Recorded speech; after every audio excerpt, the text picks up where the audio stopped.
छत्तीसगढ़ में पहली बार सर्पदंश प्रबंधन पर एक राज्य स्तरीय कार्यशाला का आयोजन किया गया। बड़ी संख्या में डॉक्टर्स हुए शामिल।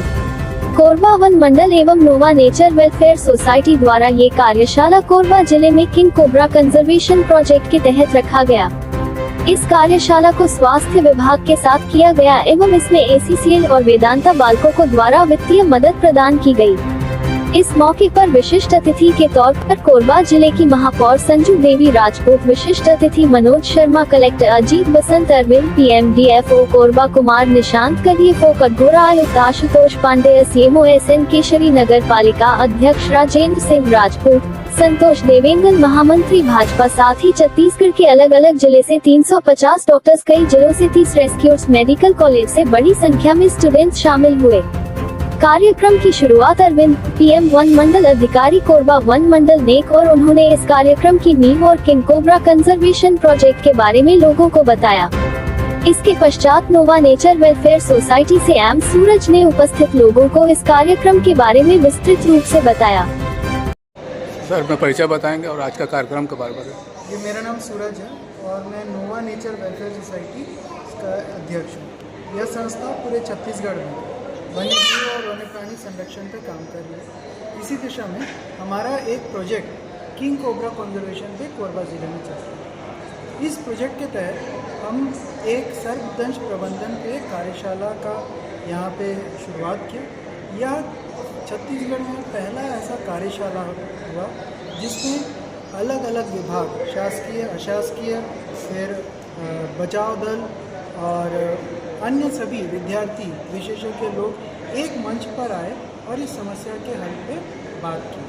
आपको मैं बताना चाहूँगा कि 2018 से 2023 के बीच में छत्तीसगढ़ में 17,000 से ज़्यादा सर्पदंश की घटनाएं हुई और कई केसेस तो आज भी रिपोर्ट नहीं होती है, जिस वजह से सर्पदंश के प्रबंधन पे करना या उसके बारे में सोचना काफ़ी दिक्कत होता है। और इसी दिशा में यह कार्यशाला रखा गया और हम कोशिश कर रहे हैं कि इस दिशा में और बेहतर प्रयास करें और बेहतर प्रबंधन शासन के साथ मिलकर। जनताओं को जागरूक करने के लिए आगे किस तरह का प्रयास है? जनताओं को जागरूक करने के लिए देखिए दो नीतियों पे अभी हम काम कर रहे हैं।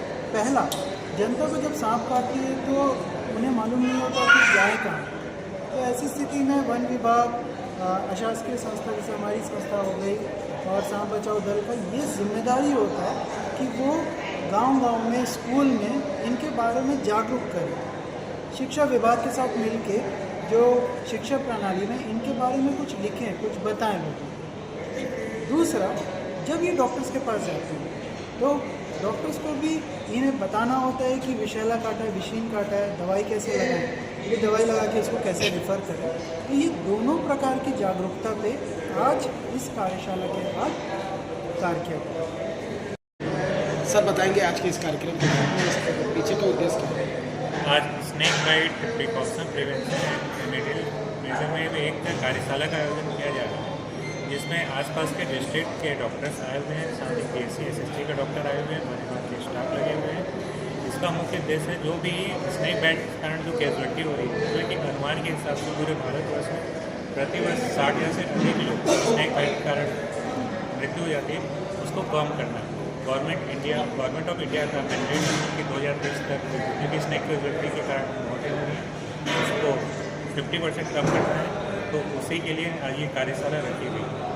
और जैसा कि हम कोरबा की बात करते हैं तो कोरबा बहुत ज़्यादा तेज़ी से डेवलप हो रहा है। जितना ज़्यादा अर्बनाइजेशन डेवलपमेंट होता है उतने ज़्यादा गार्बेज प्रोड्यूस होते हैं और उसको खाने के लिए चूहे उतने ज़्यादा उनका पॉपुलेशन बढ़ता है और पॉपुलेशन बढ़ने से सांप भी आते हैं। उतना ज़्यादा उनको स्नेक रेस्क्यू कॉल कोरबा शहर से आते हैं उतना कहीं नहीं मिलता है और इसमें बहुत ज़्यादा संख्या में हमको रेड स्नेक और नाजा कोबरा सांप के रेस्क्यू कॉल आते हैं।